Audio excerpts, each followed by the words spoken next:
नाम नहीं है, ठीक है।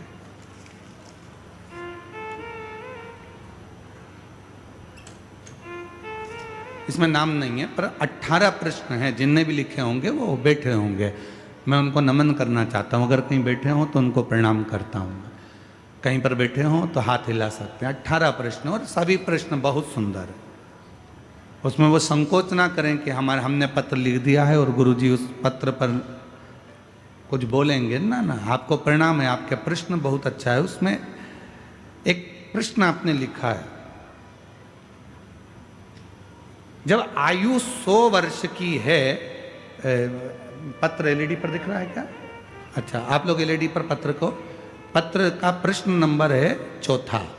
जब आयु 100 वर्ष की है तो मनुष्य 100 वर्ष तक जी क्यों नहीं पाता? मोबाइल में डाटा 5G का है।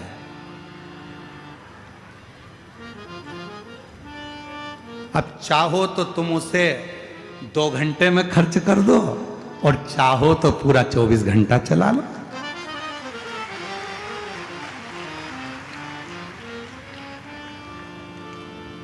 निर्भर आप पर करता है, दूसरे पर नहीं।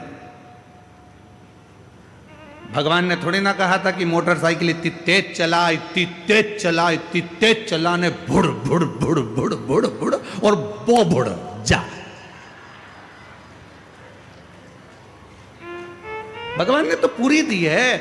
21,600 श्वास प्रतिदिन निकल रही है। परमात्मा ने इतना अच्छा शरीर दिया है, पूरा डिपार्टमेंट अच्छा बनाया।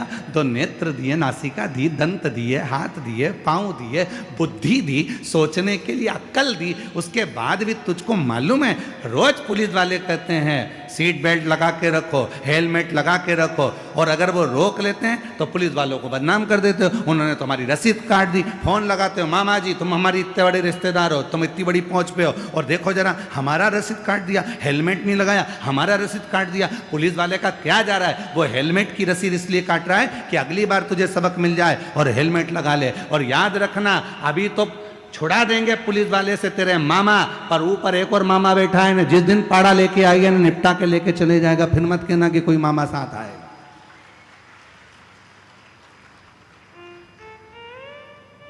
फिर मत कहना कि मामा साथ आया कि नहीं आया हो। शरीर उसने दिया है। उसने थोड़ी ना कहा कि तुम इतनी तेज भागो, कि गाड़ी चढ़ाओ, कि निपटी जाओ। उसने थोड़ी ना कहा कि तुम 4 व्हीलर गाड़ी को यूं घुमा, यूं घुमा, यूं घुमा, और रेस कर, न ट्रक के आगे जाना है, न पीछे जाना है, यहाँ जाना, वहाँ जाना, वो मालूम पड़े फिर एक दिन ऊपर जाना। ले, उसने थोड़ी ना।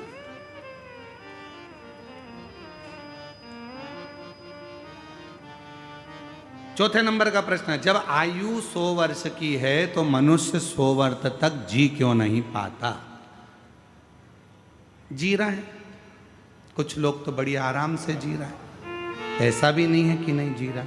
जिन्होंने व्यवस्थित जीवन को अपना बनाया है, योगा, प्राणायाम, भगवान का भजन, सात्विक भोजन, और किसी का दिल नहीं दुखाया है, अपनी जिंदगी मस्त होकर जो जिया है, वो आज भी 100 वर्ष तक जी रहा है। काय तिवारी जी, तुम्हारी उम्र कितनी है? तिवारी जी है 80। लो, यहीं पे बैठे हैं। अब प्रैक्टिकल तो यहीं देख लो। 80 साल के हैं और अभी भी तंदुरुस्त, पूरे झुक के प्रणाम कर लिए महाराज जी को, और केला और नारियल अलग लिया है। अब सोचो, 80 वर्ष के ये बैठे, और इनसे भी बराबर के, इनसे भी ऊपर के और बैठे होंगे। कौन नहीं जीता? अगर आप अपनी जिंदगी को सात्विक बनाओगे तो वो जीवन तुम्हारा अच्छा चलने वाला। और मालूम पड़े तुमने जिंदगी भर रो रो के, हे भगवान कौन सा पाप कर दिया, हे भगवान क्या कर दिया। कभी पड़ोसी के लिए जल जल के मरे जा रहा है, कभी इधर के लिए जल जल के मरे जा रहा है। पड़ोसी की यहाँ गाड़ी आई तो आधे कमजोर हो गए, दुबरे पतरे। रिश्तेदार पूछ रहे, पहले तो अच्छी हो गई थी, आजकल दुबली क्यों हो गई? उसको क्या मालूम कि पड़ोसी का बेटा डॉक्टर बन गया, इसका बेटा ढोर बन गया। कौन समझाए? अब प्रश्न ऐसे दिए हैं, मैं इसका उत्तर पूरों का नहीं दूंगा, और दूंगा तो 18 प्रश्न में पूरी 7 दिन की कथा निकल जाएगी, पूरी 7 दिन। तो बोले फिर भी बीच बीच में जिन्होंने भी ये पत्र लिखा है उनको प्रणाम करता हूं। आपके 18 प्रश्न का उत्तर पूरी 7 दिन की शिव महापुराण में अवश्य देंगे। बीच बीच में इस प्रश्न का उत्तर देते रहेंगे जिससे आपके 18 प्रश्न पूर्ण हो। 18 प्रश्न। 100 वर्ष का जीवन है, मनुष्य इतना कम क्यों जी रहा है? आपके पास में मोबाइल में बैलेंस है, तुम चाहो तो जल्दी खत्म कर दो और तुम चाहो तो चला, महीने भर चला, तो क्या दिक्कत? कौन मना कर रहा? आपके ऊपर निर्भर करता है। जियो, बहुत कीमती शरीर मिला है, ये शरीर वापिस नहीं मिलने वाला है। मेरी जीजियों, मेरे जीजाओं और मां दंतेश्वरी के धाम में रहने वाली मेरी आद्य शक्तियों और यहाँ पर विराजमान सभी मेरी बेटियों, बेटाओं, मेरी माताओं, मेरे बुजुर्ग, माता पिता तुल्य, आप सब विराजमान। बहुत कीमती शरीर।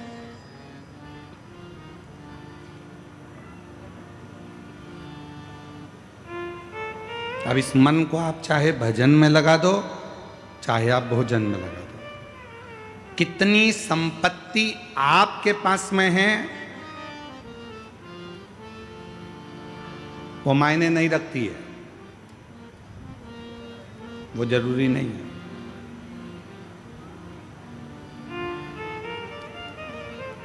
कितना पैसा तुम्हारे पास बढ़ गया वो मायने नहीं रखाता। आपके पास में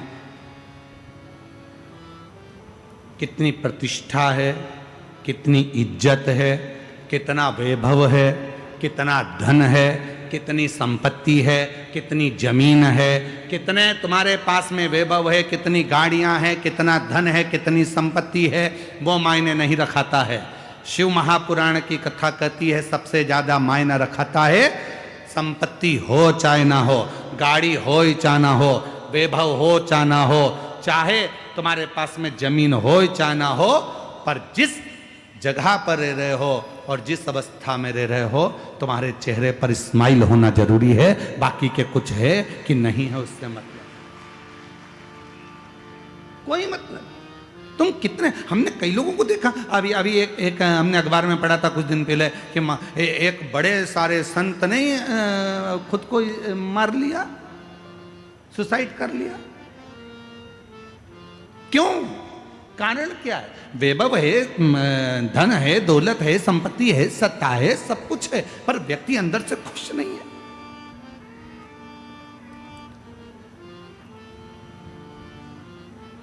अभी शादियों का सीजन चल रहा है, पूरे देश में शादियां हो रही हैं। हमें उम्मीद है कि तुम्हारे छत्तीसगढ़ में भी खूब शादियां हो रही होंगी, शादी के गार्डन फुल चल रहे होंगे। बोलो तो सही है कि गलत है? अरे जम के तो बोलो। खूब जोरदार माल निपटा रहे हो गए अभी तो तुम, गुलाब जामुन, गाजर का हलवा और खूब जोरदार ने अच्छे अच्छे आइटम खूब जोरदार ठेहुआ, टीका सब बढ़िया बढ़िया खा रहे होगे।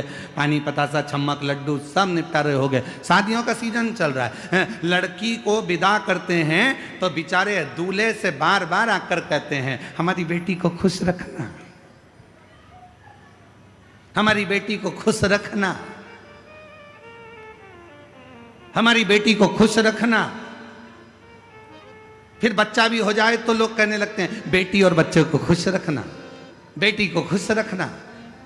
पूरे शादी में एक ऐसा नहीं मिला जो दूल्हे से जाकर कह दे भैया अब तुम्हारी शादी हो रही है, थोड़े खुश रह लेना, थोड़े से खुश रह, तुम्हारी शादी हो रही है, अब तुम्हारे चेहरे पर खुशी होना चाहिए। क्यों?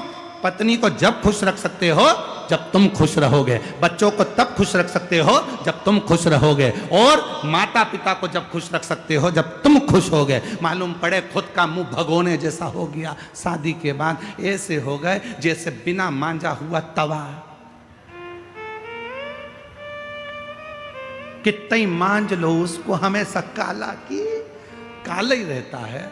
उसी तरह कितना भी शादी के बाद व्यक्ति को हंसाने का प्रयास कर लो, कितनी भी खुशी मिल जाए, पर वो बेचारा ऐसा रहता है जैसे। खुश रहो, मस्त जिंदगी जियो, दोबारा नहीं मिलना है। बड़ी मुश्किल से शिव महापुराण की कथा चलकर दंतेवाड़ा में आई है, बड़ी मुश्किल से चलकर मां दंतेश्वरी की कृपा से ये शिव महापुराण की कथा यहां तक पहुंची है। दोबारा नहीं होना है। मां दंतेश्वरी की कृपा से मिली है तो उसको स्वीकार कर कर अपनी जिंदगी को सार्थक बना लो। ये जीवन फिर नहीं मिलना है। मिल गया, बड़ी मुश्किल से प्राप्त हुआ है, इसको अच्छे से जी लो, अच्छे से जियो। और गुरु करते क्या है? गुरु अपने जीवन में बस एक ही चीज सिखाते हैं, एक ही चीज, मिलते ना जो सतगुरु हमको। अगर इस संसार में अगर गुरु ना मिलते